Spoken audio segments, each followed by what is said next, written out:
ওই যে ঈদে মিলাদুন নবী আসলে তো আমরা মাশাআল্লাহ খুব, তাই না, নবীর জন্মদিবস পালন করতে আমরা খুব মানে তৎপর।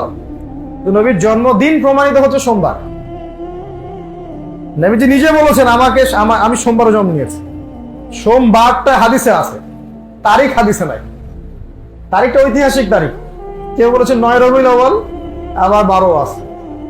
আর রাহিকুল মাখতুম বই যেটা আছে আল্লামা সফিউর রহমান মুবারকপুর রাহিমাহুল্লাহ, 1182টা বইয়ের মধ্যে ফার্স্ট প্রাইজ পাওয়া বইটা, এই বইয়ের মধ্যে আছে 9 রবিউল আউয়াল জন্মদিবস। দেখেন পরে। তো আমরা 12 করতেছি, আচ্ছা করলো বুঝলাম। তো সপ্তাহে নবীর জন্মদিন পালন করা যায় না?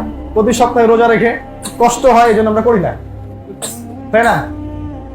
আর ওইটা একদিন করলে কোনো সমস্যা হয় না, মিছিল টিছিল করলাম, মাশাআল্লাহ হালুয়া রুটি খাইলাম, সেমাই টাইমে হবে, মজা হবে। এছাড়াও নফল